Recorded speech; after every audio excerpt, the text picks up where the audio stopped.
আজকে তোমাদের সঙ্গে শেয়ার করব দিল্লির দুর্গা পুজো কিরকম কিভাবে কাটালো।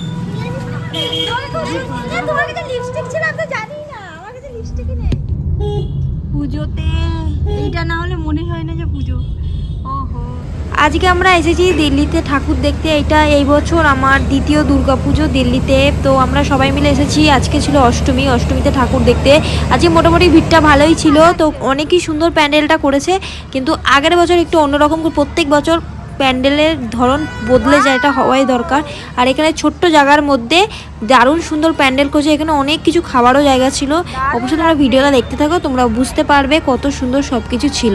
আমার যতটা চেষ্টা, আমি ততটা চেষ্টা তোমাদের দেখানোর চেষ্টা করেছি। দেখতেই পাচ্ছ আমরা পুরো ফ্যামিলির সঙ্গে এসেছি। দাদাভাই, দিদিভাই, বাবান, আমার হাজব্যান্ড সবাই মিলে এসেছি। কিন্তু আমাদের সঙ্গে আরেকটা দিদির আসার কথা ছিল, কিন্তু তারা আসেনি। আমরা কালকে আসবো, মানে নবমীর দিন আমরা সবাই মিলে আসবো। এখানেই বাচ্চাদের অনেক ধরনের খেলনা ছিল, তো খেলনাগুলো দেখেই নাও। খেলনাগুলো থেকে বাচ্চাদের একটু এড়িয়ে আমরা নিয়ে যাচ্ছিলাম। তার কারণ হচ্ছে খেলনা দেখা মানে বাচ্চারা সব কিছু নিয়ে বায়না করা। আর আজকে ভিড়টা কমই ছিল, আর ভেতর দিকে হচ্ছিল অনুষ্ঠান।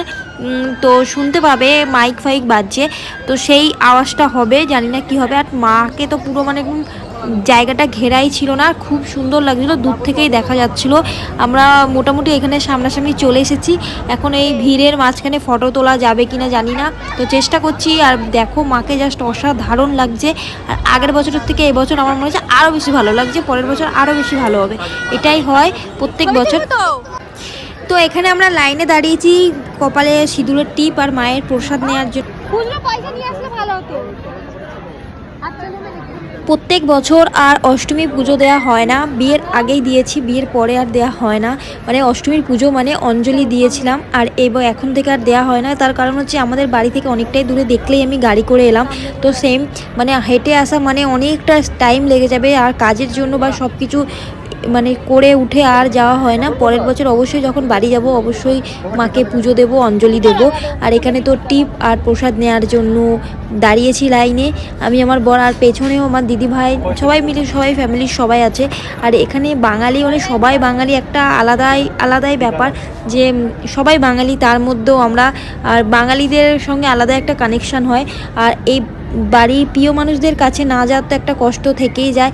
আর তারপরেও ঘরে থাকলে তো মনটা খারাপ হবেই, তাই জন্য এখানে চলে এসেছি। আর এই আমার সামনের ক্যামেরাতে আমি ভিডিওটা করছিলাম, এই জন্য উল্টো লাগছিলো যে প্রসাদ নেওয়ার টাইমটা। ভেবো না যে উল্টো, এটা ইগনোর করো, কারণ আমি সামনের ক্যামেরা দিয়ে ভিডিওটা করছিলাম, কেউ আমাকে ভিডিও করে দেয়নি। আর এখানে আমি একটা পানি নিয়ে নিয়েছি, যাতে প্রসাদ আর ফুলগুলো আমি নিয়ে যেতে পারি। এবার পালা হচ্ছে দিদিভাই এবার টিপ নেবে। আর দিদিভাই তো ক্যামেরায় আসতেই চায় না, তারপরেও আমি একটুখানি নিয়েছি, কারণ এগুলোই ভালো লাগা যে একসঙ্গে আছি। কারণ বাড়িতে তো যেতে পারছি না, বাড়ির মানুষজন একসঙ্গে তো থাকতে পারছি না। তো দূরে থেকেই মানুষ এই সব জিনিসটা অনেকটা ফিল করা যায় না, কারণ আমাদের ওখানে দুর্গাপুজো আলাদা রকমেরই হয়।